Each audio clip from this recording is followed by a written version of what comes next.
मोदी साथी वोट नहीं देगा बीजेपी को, हाथ खड़ा करके भाई अपना अपना समर्थन दे।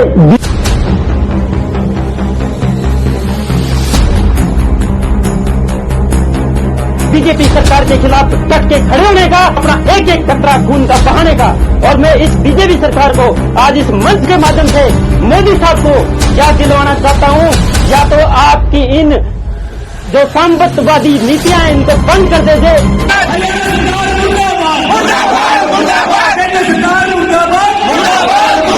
क्या जो आपकी सेंट्रल लेवल की यूनियन है, क्या मंत्री से मिली जो रेलवे मंत्री है, इस बारे में इस चर्चा को लेकर के? बिल्कुल बिल्कुल। अभी हमारे जो NFIR के जनरल सेक्रेटरी हैं डॉक्टर राघवैया जी, URM के जनरल सेक्रेटरी हैं श्री BC शर्मा जी, मंडल सचिव श्री रमनिक शर्मा जी, अभी वो नए साल पे उनको श्री जो रेल मंत्री है हमारे श्री अश्विनी वैष्णव जी, उनसे मुलाकात की और उनको बताया कि जो रेल कर्मचारी हैं आप और सरकार के बीच में वो हैं जो ये काम कर रहे हैं, जो इस नेटवर्क के अंदर काम कर रहे हैं, जो रेल कर्मचारियों की डिमांड है वहां तक पहुंचाई है और उनको बताया है कि आप ये कर्मचारियों की जो भी मांगे हैं, सबसे बड़ी मांग है NPS को रद्द करके पुरानी पेंशन लागू करने का, ये उनको बताया है कि आप प्रधानमंत्री तक ये जो कर्मचारी है उनकी आवाज पहुंचाए और इसको लागू करवाएं। जो 2.5 या 3 लाख कर्मचारी हैं उनका जो आपके ऊपर विश्वास है, भाई रेल मंत्री है जो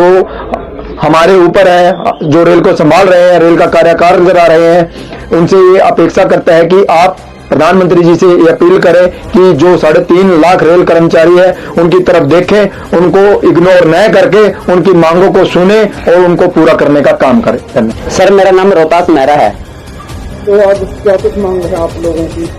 हमारी मांग केंद्र सरकार से है कि हमारी जो OPS पुरानी पेंशन जो बंद की है सरकार ने, उसको लागू करवाने के लिए आज हमने 1 दिवसीय सांकेतिक भूख हड़ताल कैथल के रेलवे स्टेशन पे दी है। तो निजीकरण के बारे में भी चर्चाएं सुन रही है कि रेलवे का निजीकरण किया जा रहा है, कितना ठीक या कितना गलत मानते हैं निजीकरण जनता के लिए? जनता और देश प्रदेश के लिए निजीकरण बहुत ज्यादा गलत है। ये जो हमारे रेलवे यात्री है उनकी सुरक्षा के साथ खिलवाड़ है, क्योंकि रेलवे कर्मचारी जो काम करता है वो तत्परता से करता है। आप देखो कितने सालों से रेल चली हुई है, बहुत सारे जो अभी हादसे हो रहे हैं उसमें कहीं न कहीं निजीकरण का हाथ है। तो जिस तरह से जब भारत गुलाम था अंग्रेजों का, उस समय प्राइवेट कंपनी इस सिस्टम को चलाती थी, लोगों ने बड़े संघर्ष के बाद इसको अपनी सरकार चलाई, उसके लिए कुछ मापदंड तय किए, कानून बनाया, लेकिन इस सिस्टम को बिगाड़ने में सरकार का अहम योगदान है। तो क्या कहना चाहेंगे सरकार को, कर्मचारी क्या कहना चाहते हैं? कर्मचारी के साथ साथ देश का हर व्यक्ति अब प्रण ले चुका है इस बीजेपी गूंगी बैरी सरकार के खिलाफ। जब ईस्ट इंडिया कंपनी आई थी, विदेशी राज था, उस टाइम हमारे एक एक साथी ने, शहीद भागीर सिंह ने और जितने भी युवा साथियों ने देश के लिए कुर्बानी दी थी, वो आज समय आ गया है बीजेपी सरकार के खिलाफ डट के खड़े होने का और अपना एक एक कतरा खून का बहाने का। और मैं इस बीजेपी सरकार को आज इस मंच के माध्यम से मोदी साहब को याद दिलवाना चाहता हूं, या तो आपकी इन जो साम्यवादी नीतियां हैं इनको बंद कर दीजिए, नहीं तो रेलवे कर्मचारी के साथ साथ हम गांव-गांव में जाएंगे, एक एक साथी को तैयार करेंगे और आपकी सरकार को और आपको कुर्सी से खींच के फेंकने का काम अगर करेगी ये रेलवे कर्मचारियों के साथ साथ देश की सारी जनता अब बीजेपी के खिलाफ 2024 में वोट करेगी। सर मेरा नाम रमेश कुमार, आपके चैनल का हमारा एक दिवसीय भूख हड़ताल के दिन को कवरेज करने के लिए बहुत बहुत धन्यवाद। मैं सरकार जो मतलब कि कर्मचारियों के हित में कार्य ना करके अहित में कार्य कर रही है, हम सब कर्मचारी आज एक दिन की भूख हड़ताल के लिए बैठे हैं। अगर सरकार ने इसकी ओर ध्यान नहीं दिया तो एक बहुत बड़े लेवल पर हमारा पूर्ण भारत सरकार के जितने भी कर्मचारी हैं, वो चाहे रेल कर्मचारी हैं या कोई भी जितने भी डिपार्टमेंट आते हैं, एक दिन बहुत बड़ा ऐसा मतलब कि वो करेंगे, प्रदर्शन करेंगे, सरकार की आंखें खोलने का काम करेंगे। जो कर्मचारी हैं ये सोए हुए नहीं है, सरकार सोच रही है भाई कर्मचारी सो गया है, लेकिन अभी शांत अवस्था में है। जिस दिन कर्मचारी जाग गया उस दिन रेल क्या सब कुछ तहस नहस कर देगा। सरकार खुद कर्मचारी के कदमों में आकर बोलेगी भाई हम आपको OPS देते हैं, कृपया शांत हो जाएं। सरकार ये मत समझे कि भाई ये शांत है, अभी सोए हुए नहीं है, जिस दिन कर्मचारी जाग गया उस दिन सब कुछ तहस नहस कर देगा। सरकार को जल्द से जल्द इनके और ध्यान देना चाहिए। अगर नहीं ध्यान देगी तो उसके लिए हम तैयार हैं, चाहे साम दाम दंड में जो भी हमें करना पड़े। शहीद भगत सिंह, सुखदेव, राजगुरु यही था कारण, क्योंकि उनका दमनकारी नीतियां थी अंग्रेजों की। यही दमनकारी नीतियां बीजेपी सरकार खुद लेकर आ गई है। तो कर्मचारी क्या करेगा? एक दिन ऐसा आएगा कर्मचारी उठ करके वही संग्राम खड़ा करेगा जिसमें एक एक साथी अपना बलिदान देने के लिए तैयार है।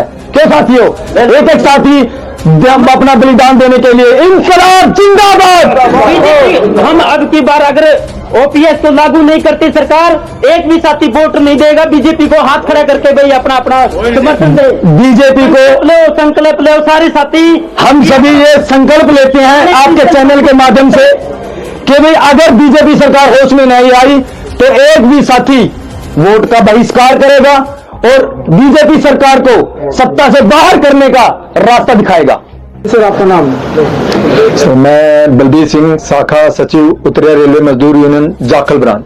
आज मुर्दाबाद के नारे लगे, क्या हो गया, क्या कुछ मांगे आपकी? सबसे पहले तो मैं आपका धन्यवाद करता हूं कि आपने इस भूख हड़ताल के अंदर, उत्तरी रेलवे मजदूर यूनियन की भूख हड़ताल के अंदर अपना सहयोग दिया और आपने ये जो है कवरेज की है हमारी जो न्यूज है। सबसे पहले मैं आपको बताना चाहता हूं कि भूख हड़ताल की जरूरत क्यों है और किस मुद्दे के ऊपर हमारी भूख हड़ताल है। सर सभी यहाँ जो है रेल कर्मचारी रिटायर्ड हैं और हमारे जो है जो कर्मचारी हैं यहाँ काम कर रहे हैं वो सभी भूख हड़ताल पे बैठे हैं। एक दिन की भूख हड़ताल कैथल के अंदर, आज 9 तारीख है, आज कैथल के अंदर हम सभी भूख हड़ताल पे हैं। इसका मेन है एनपीएस जो है न्यू पेंशन स्कीम को रद्द करके ओपीएस पुरानी पेंशन है जो लागू की जाए।